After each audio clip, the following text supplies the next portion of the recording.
Equipped for work. Everything for your workplace. Porto high-back bonded leather manager chair. Assembly guide.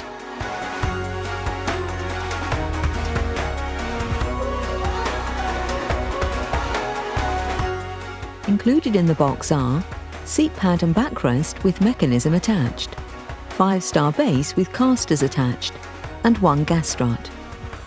To start, take the gas strut and drop it into the centre of the 5-star base.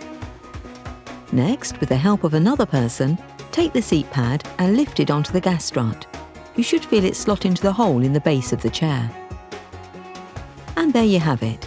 Your new Porto high-back bonded leather manager chair is ready to use. From Equipped for Work. Everything for your workplace.